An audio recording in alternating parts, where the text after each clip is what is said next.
नमस्कार दोस्तों, एक बार फिर से आपका स्वागत है हमारे Hindi news channel news 555 days में।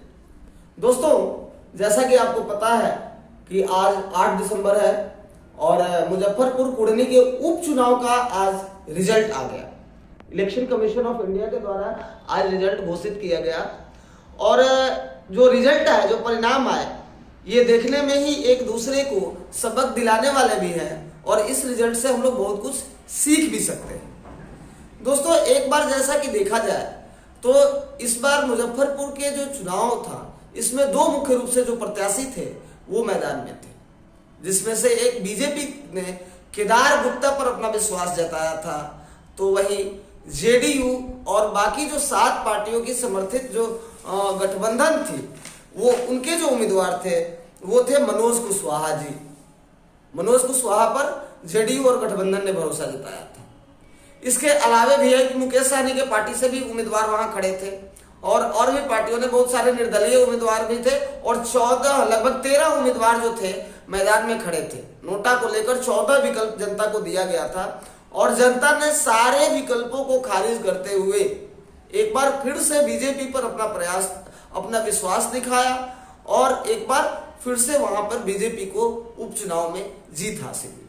दोस्तों, ये चुनाव इसलिए भी महत्वपूर्ण था क्योंकि इस चुनाव में सारी पार्टियां अपना तन मन झोंक चुकी थी, क्योंकि आज से लगभग 4 महीने पहले जेडीयू और बीजेपी का गठबंधन टूटा था और जेडीयू और बीजेपी के गठबंधन के टूटने के बाद ये पहला चुनाव था जिसमें जेडीयू और बीजेपी आमने सामने आकर चुनाव लड़ रही थी और देखा गया कि जेडीयू तथा 7 समर्थित दलों के साथ एक कैंडिडेट थे, मनोज कुशवाहा जी, जिनको हार हासिल हुई। हालांकि चुनाव के जो नतीजे आए, जब वोटिंग की गिनती शुरू हुई तो बहुत रोमांचकारी रहा।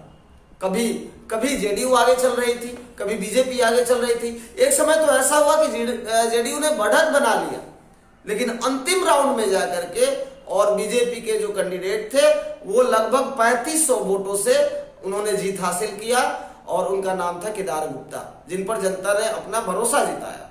और देखा जाए तो उधर वीआईपी के जो कैंडिडेट है मुकेश सहनी, उनके घर पर भी लड्डू बन रहे थे, मिठाइयां बट रही थी और साथ में और भी जो लोग थे, जो नीतीश जी भी थे, ओवर कॉन्फिडेंस में थे। इस बात से हमें यह पता चलता है कि धीरे धीरे अब लोगों का भरोसा नीतीश कुमार से उठ रहा है।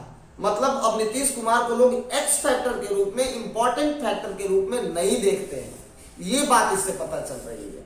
और एक बात और बता दूं कि जिस पर नीतीश कुमार जी ने जिसको बच्चा बता करके उसके छवि को धूमिल करने का प्रयास किया था, जिनका नाम है चिराग पासवान जी, उन्होंने नीतीश कुमार जी को आईना भी दिखा दिया और नीतीश कुमार जी को अच्छे से बता दिया कि एक बच्चे की हैसियत क्या हो सकती है। क्योंकि आज ये जो चुनाव हुआ, इसमें चिराग पासवान का रोल सबसे अहम था और चिराग पासवान जी ने नीतीश कुमार से सीधे सीधे दिखाया कि देखिए एक बच्चा क्या कर सकता है। इसलिए राजनीति में किसी को हल्के में नहीं लेना चाहिए और ना ही ओवर कॉन्फिडेंस में आना चाहिए।